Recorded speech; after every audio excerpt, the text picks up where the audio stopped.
What up, Hot New Hip Hop? It's your boy Bobby Souls, back at it with another episode of HNS. We're gonna get into this week's Heat for Your Feet. All right, so first up on the 24th, we have a pair of Nike Air Up-Tempos and a white with varsity red around the air.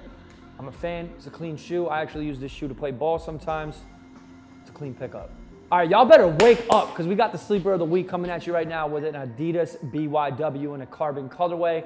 This shoe to me is dope because it is comfortable. It features Boost on the sole, and I use it for basketball sometimes. People tell me not to, but it's not a basketball sneaker, but I wear it for ball. It's very comfortable. So yeah, it's a sleeper of the week because you can walk into stores and get basically any pair of BYW that you want. All right, so next up we have the collab of the week. Now this collab is coming from Puma. Puma teamed up with fashion luxury brand MCM. All right, so this shoe right here is actually honoring the early days of hip hop. The shoe is retailing for $340, which is a little crazy in my opinion. I don't know how Puma would get away with retailing a shoe at $340, but it makes sense because MCM is right there with them. Speaking of wild money moves from Puma, they're trying to scoop up the young guard, Trae Young. You're gonna need the Brink truck for this one because that man is gonna ask for the cash. All right, so our fourth shoe of the day is a clean Air Max 98 in a solar red colorway. This shoe is mainly white, so in the summertime, it's gonna pop. Get your barbecues ready because you know you gotta stunt with those on your feet in the summer, man. All right, so last but definitely not least is my grail of the week. It's a Jordan 11 prom night. So Jordan actually gave you guys a chance to get the shoe early, which I struck out on. I was not able to get them. It looked like a lot of people got them, but hopefully, you know, they still have some left in the stock, so I'm able to grab my own pair. All right, so that's it for Heat for Your Feet this week. Good luck to everybody that's trying to copy your pairs, but with all that being said, let's get into a special edition of Hot New and Early with Stalley. What's up with it, everybody? This is Stalley, BCG General, and this Hot New and Early on HotNewSneakers, and we holding it down. First off, I want to say thanks for coming through. Thank you for having me, Absolutely. definitely. But let's get to the first question I ask everybody. Like, how did sneakers come about, like, in your life? Like, how did you first, like, man, I love sneakers, you know what I mean? Like, I think it came through sports. Through growing up playing basketball. I would say that was one of the things that really brought a passion for sneakers.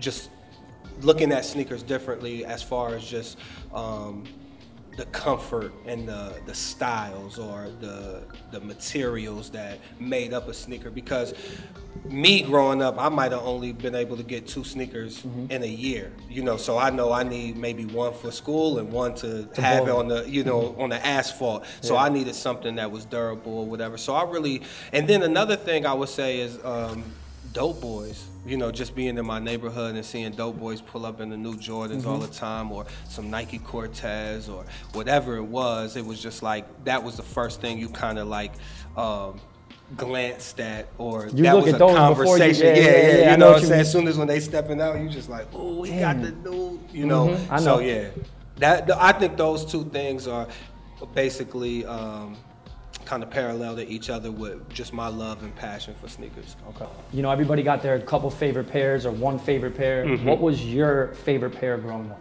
So yeah, so my first sneaker I fell in love with was the all green suede Nike Cortez. I begged my father for those. He got them for me. I wore them with everything. Just, you know, styled them up, Dickie pants, Dickie shorts, sweatpants, whatever I could rock with them. But that was one of my favorites. Also, the red Air Max 1.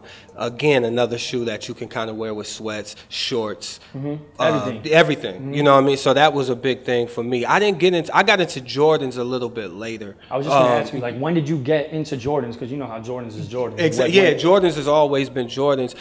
It's funny, my 8th grade basketball coach, Coach Long, he used to wear the black 4s with the Nike Air on them to practice every day, and that's kind of like when I was like, man, he looking fresh in those. Yeah, I'm like, what he doing with that? Yeah, what you doing? So I think it might have been about 8th grade, 7th, 8th grade when I really started to pay attention to Jordans.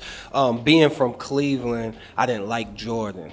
Being from Massillon, Ohio, and being a Cleveland Cavaliers fan, I didn't like Jordan, so I didn't care for his sneaker. I was one of those guys. Okay. Because I was gonna say it's different being that, like, you had the Cortezes, the Air Maxes, and then the Jordans. Yeah. Yeah, I mean? yes. That's so that was it. And it might have even been something that, with the cost of them, you know. Yeah, my yeah. mom might have been like, no, you know what I mean? And I could have probably not got them for that. So I was like, let me take the best thing that I know that I can style and it fits my personality.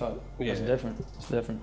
All right, so when did you realize you were like addicted to sneakers, like you really had love for sneakers, like, you know? Man, I would probably say high school.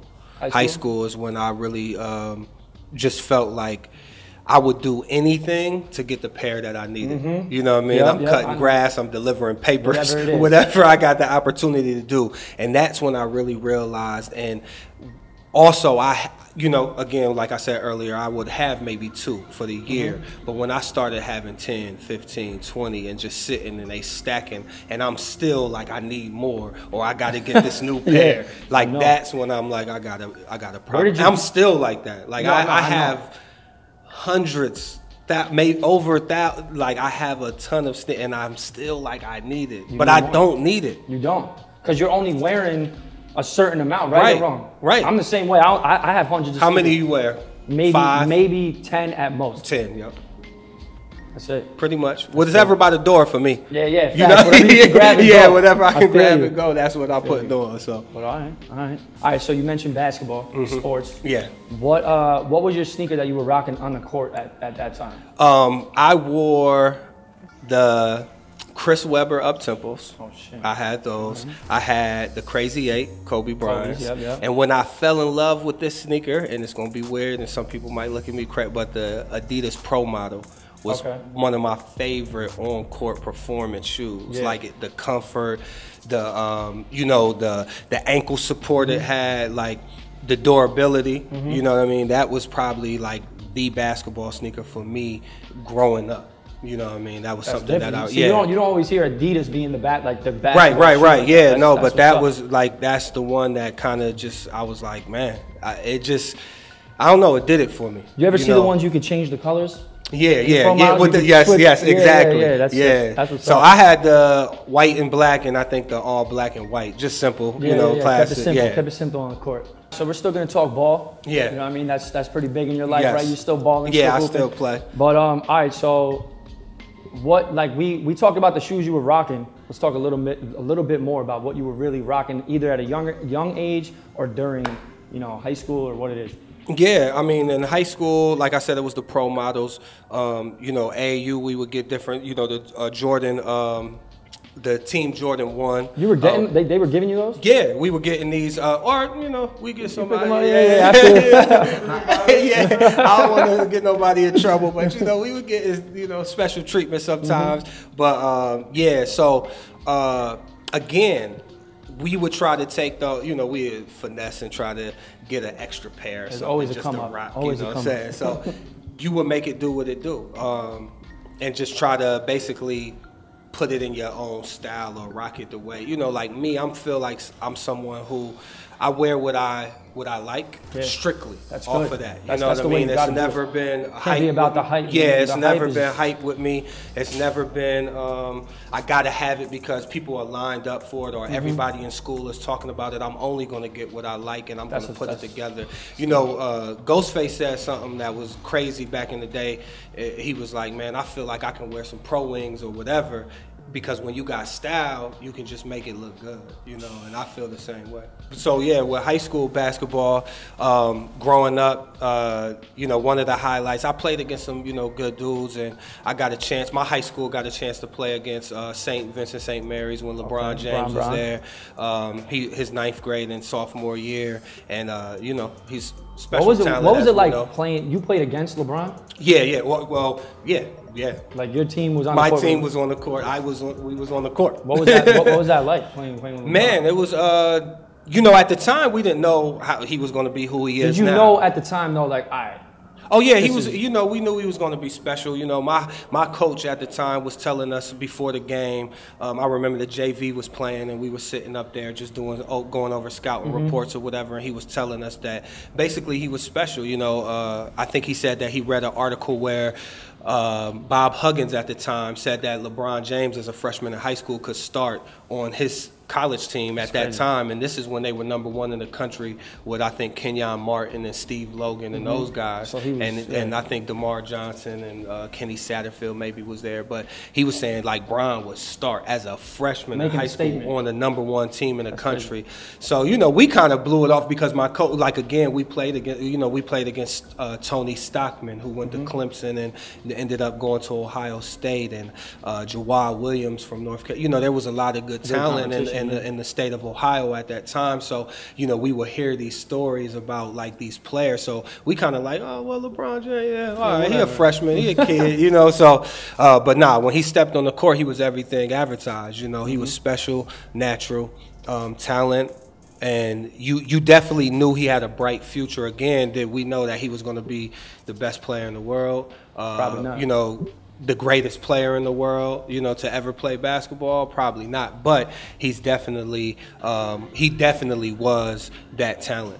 Okay. And then still talking ball, what did you do after high school with ball? Like, did you still continue to play ball? So, you know, through high school, it was rough for me because I got a chance to, I was getting recruited and by schools that I wanted, some schools I didn't. You know how the recruiting process goes, but I ended up at LIU, Long Island University in Brooklyn, and I caught some injuries, so I didn't really get to flourish, you know, like I would, like I thought I would, you know what I mean? Like did I think I was going to go to the NBA or anything? No, you know, but I thought that I could use it to get through college, maybe go overseas or whatever, but you know, things on the court and off the court stopped me from that. But I still ended up in New York City, and now I'm making music, and the plan was set. You know what I mean? It worked out, yeah. All right, so you said college basketball, you got hurt. What was going on during that time, like when you were hurt, and what like transitions after ball? Like, what did you do? Yeah, you know, so once I knew I wasn't going to play basketball, it was depressing. I caught a depressing moment in time. You know, I remember going on the phone with my mom, just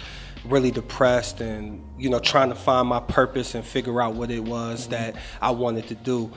So somehow, I guess, kicks saved that, because again, you know, the happiness you get, the joy of buying new sneakers. And I ended up, you know, fast forwarding a little bit, I ended up working at A-Life, and I was like basically homeless at the time, you know, sleeping in, you know, going couch to couch and kind of just doing what I can do to survive. But I know I didn't want to leave New York City. I felt like something was here for me. I didn't want to go back to Ohio. I didn't want to go back to my mom's house, because, you know, who wants to leave and go back? Then you really feeling like you're regret, you know, you're not progressing like you wanted to. So I was just thugging it out. But, you know, at the time, you know, I had my sneakers and I had my job at A-Life. I met a lot of great people, you know, being in the Lower East Side, coming in the store. I worked with a lot of great minds. So it was dope. You know, I ended up with, I probably was homeless, tugging around like 200 pairs of sneakers. Wait. How was that going on? Like, where were the sneakers though? You can't just 200 pairs in there, you know what I mean? What are you doing? They were everywhere I was at, you know what I mean? However I could get them there, or if I had to go on a train, if I had to get in a gypsy cab, whatever, I was stacking them up and making sure they was getting there. You was not leaving those I was not leaving those sneakers around. That's another, when I found out I had a problem. I didn't have a place to stay, but I had 200 pairs of sneakers. Wait, talk about this though. Because if you didn't have a place to stay, right, but you have 200 sneakers, I'm sure you could have, you know what I mean? Like, yeah. Did you ever think about, fuck it, I'm gonna get rid of these things, you know what I mean? Yeah, you know, I have, and to be quite honest, there was a moment where I did sell a few sneakers that I didn't want to let go. You know, I let go, you know, this was during the SB craze. Okay. You know, so I probably let go of some Uncles and some, you know, probably some Pee Wee Hermans. You had the Skunks? I had the Skunks, Unluckies. You know, so I might have let go. I had the Spike Lee 4s. What are the Mars? Yeah, the Mars 4s.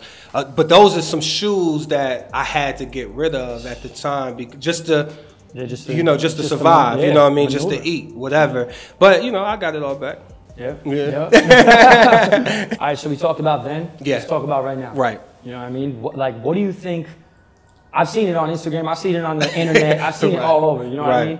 What do you think? How many sneakers do you think you have right now? Man, I can't even. If I had to put it would be over 1,200. Yeah, so over 1,200. That's so deep. Yeah. And are they in the like? Do you keep them? Is it more like I put them on, I wear them? It's like I'll beat them, and then like, you know what I mean? Or do you keep them like you keep them all right? It depends. You know, some of them I get and just put away and forget about them. You know, sadly. Some I'll keep to the forefront or we're in vision of, you know, so I can make sure that I do rock them. Sometimes I do get a pair and I just want to wear and just beat up. Do you double up on pairs? Like if you really like something, you're like, I do. I used to. I stopped doing that because, you know, stuff is so fast and things are so, it's just not the same. You don't even need to double up no more, you know? Wear them. Yeah, just wear them. You know, it might come back a year or two, but yeah, nah. Before I thought that I needed to, and yeah, but I have doubles, triples. I mean, a True Blue Jordan 3 is like one of my favorite Jordans, and I probably got 11 of them. They just came back out with those. Like, that's crazy. Yeah, 11? I'm talking about from every year. I probably got the last like, one just yeah. I think I got 2 with the Nike Air on the back. Yeah, I think I got like. How'd you feel about those? They was. I don't think I ever wore them. Yeah, they cool. They cool. That's crazy. So yeah, nah, but yeah, I like I said, I got a lot of stuff, and sometimes I can't keep track of everything. So that's why I said, like, sometimes I just make sure that it might be a priority to wear certain things. Sometimes I like to get stuff just because I know it's hype around it, not for the hype, but just because I like it too. But if it's too much hype around it, I'll put it away just to bring it out years from now. Speaking of the hype, didn't you have? This is just from me remembering. Right. Didn't you have what's it called? Yeezy 2s? Like before they even yeah. How did that? Nike looked out. They blessed me. They just blessed you. Like here you go. Yeah. All the Nike Yeezys I was blessed with before they released. That's so crazy. I was. Yeah, I remember there was a picture of you on the couch with the flats on. Yeah, exactly. Okay, It did. That was like one of the first pictures that went crazy for me, like on Instagram, like before like stuff started going. Yeah, that picture is funny. You remember that? Yeah, I had like a New Yorker or something. Like, yeah, sitting on the couch. I'm like, how's he? How? Yeah, man. Nike used to look out, man. Everything, Yeezy before. They was, I don't know. They just, maybe they thought that I could help push them or something. I don't know, but thank you, Nike. All right, so you said 1,200 pairs.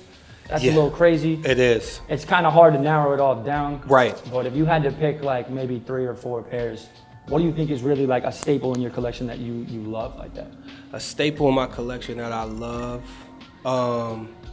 It's so hard. I feel you.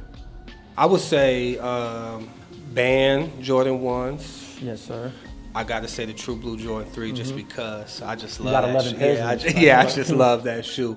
I would say maybe the Melvins, SBs. Okay. SBs? Yeah, I'll just pull out some SBs. Yeah, I'll just throw an SB out there. But now, you know, like, it's hard. You know why it's so hard for me to answer that? Because now I've been on Chucks and Jordan 1s. So it's just like all I rock. Yeah. It's just like, that's it. Simple. Go with everything. Keep it moving. Beat them up. That's it. Whatever. That's it. How do you feel about like, because you know how the game is a little different now. Yes. That's another reason why I can't. It's crazy.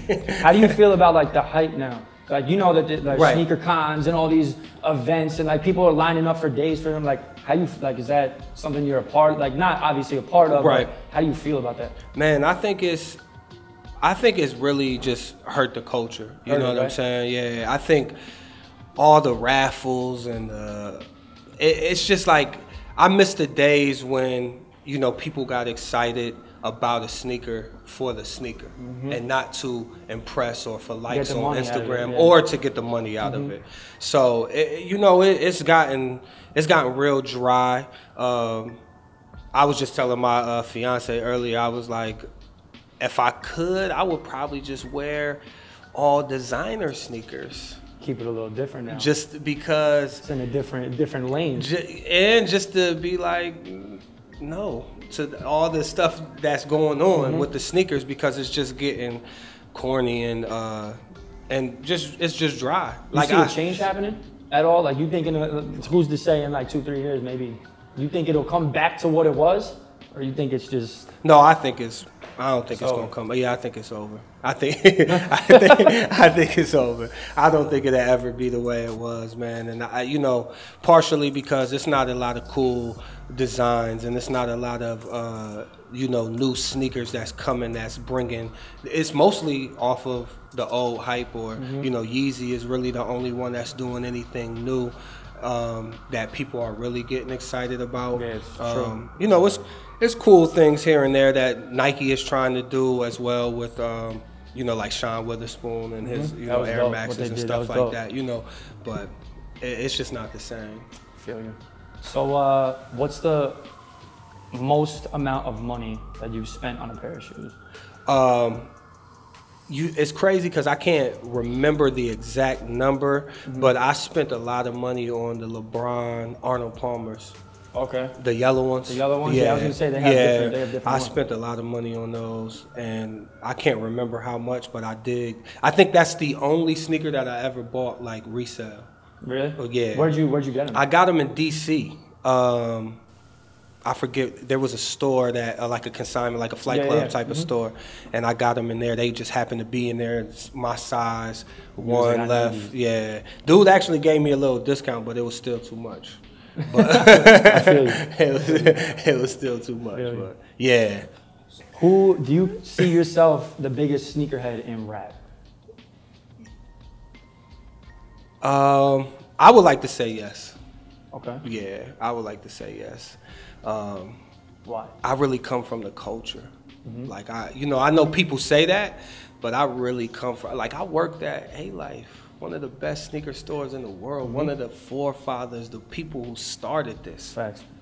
You know, I was there when we did the tennis ball, you know, Reebok pumps. I was there when we did the Pigeon ASIC gel lights. You know, I was there, you know, part of that. So I can't say that there's any rapper that really was a part of this. You know, I was a part of all of those courtyard sessions, and like just not the sneakers, but just the culture. You know, we brought the culture. We put the big Lacoste gaiters on the, you know, polos and things like that. I was there for all of that. So, you know, it runs deeper than just my love for, like, we went back to, you know, a kid and through college and, you know, through high school and just to fall in love. But like, really falling in love with it was being a part of it and being able to run and be a manager at A-Life and really see how it's moved and interact with the people at Nike and the people at Adidas. I remember meeting the two guys who were starting Under Armour, coming into A-Life, trying to get us to carry that, you know, just, you know, linking up with people like Tim and guys like that from Pata, you know, over in Amsterdam, you know, sneakers and stuff, doing, you know, just different things like that, moving around. So it's not just about having some fly kicks on, you know, it's about really being a part of the culture and really wanting to push it forward. And, you know, that's why I still am so exactly. That's why I still get fly, because of that. And it's not, and it's natural. It's not like I'm thinking. This is just what I do. And I know people say that again, but this is really what I do. So I really can't say anyone. You know, I can't put anyone else over me. All right, so in this part of the show, we're gonna be getting into what I'm gonna be rocking, what I'm gonna be stocking, and what I'm gonna be dropping. So we figured this week we would bring you a hip hop inspired rock stock drop. All right, so first up we have the white pair of OVO 8s. Now this shoe dropped in mid-February of this year. It was also a part of a pack that had a black colorway as well. All right, so this shoe features actually gold accents with red on the tongue, and also has the OVO branding on the back of the heel. All right, so next up we have a pair from the most polarizing voice in hip hop right now, a pair of Yeezy 750s in a triple black. These were the second sneaker to drop in the 750 line back in the end of 2015. This shoe actually features a black all suede upper with zippers and Velcro on it. All right, so last but not least, we have a pair of Rockefeller Air Force Ones. Now, this shoe was one of the most coveted shoes to get back when it surfaced in 2004. This pair actually released to the public in November, and this is actually like the closest you're gonna get to an OG pair. All right, so with all that being said, let's get into what I'm gonna be rocking, what I'm gonna be stocking, and what I'm gonna be dropping. Let's get it. All right, let's start off with what shoe I'm gonna be rocking. I already know what it is off the rip. It's gonna be these Rockefeller Air Force Ones. Now I'm gonna tell you why is because I'm a huge fan of Air Force Ones. This is like, Air Force Ones were like the first shoe that I had that really got me into the sneaker game. So, you know, an all white Air Force One is just a no-brainer. That was literally like the first shoe that got me in the game, like I said. And all white shoe goes with absolutely everything. And who doesn't love Rockefeller? So, you know, it has that clean Rockefeller on the back of the heel. It's not too much. For that reason, I'm gonna rock them. All right, so I told you I'm gonna be rocking. I'm gonna tell you what I'm gonna be stocking now. This pair right in front of me, the Yeezy 750s in all black. I'm gonna tell you why I'm gonna be stocking them is because, you know, it's an all black sneaker. It's a Yeezy, and it's also one of the only 750s that have come out. There's only been 4 pairs of 750s that have released. And I feel like in the future, if you keep them in fair condition, the price, the resale price on them is gonna shoot up. So I'm gonna keep them in the box and I'm gonna stock these things. All right, so I told you what I'm gonna rock and what I'm gonna stock. Now I'm gonna tell you what I'm gonna drop. These OVOs over here. Now, it's kind of a hard decision for me. Usually, you know, rock, stock, drop, I know like, all right, I'm gonna rock this, I'm gonna stock this, I'm gonna drop this. I'm gonna drop these only because, you know, Drake in the future, I could see him going to Adidas. That's like word on the street is Drake is going to Adidas. Now, I don't know what that's gonna do for the other people that are on Adidas, but I don't know. I think Drake on the Jordan brand, his shoes are on the decline. You know, these are barely reselling for over retail. And you know, it is a clean shoe. It does have gold on it and red. You can't really, you know, what are you gonna rock with gold and red? But for that reason, I'm gonna drop these things. All right, so I told you what I'm gonna rock, told you what I'm gonna stock. Now I'm gonna tell you what I'm gonna drop. It's these white OVOs over here. No disrespect to Drake, but you know, out of the other two here, I'm gonna drop these because it does have like a gold and red accent to it. You can't rock too much with it, but I'm gonna tell you another reason is that word on the street is Drake is going to Adidas. Who knows, you know, if that's the truth or not. I could see it happening. So, you know, this shoe right here is barely selling for over retail. Drake's Jordan brand, you know, deal is kind of on the decline, all of his shoes. So, you know, for that reason, I'm gonna drop these. All right, so I told you guys what I'm gonna rock, stock, and drop. Appreciate you guys for watching. If you could, like, comment, subscribe. You already know how it goes. Tell your friends about the show. Turn up in the comments. Let me know what you think of the whole show. And appreciate you guys for watching. It's Hot New Hip Hop and your boy Bobby Souls. We're out till next video.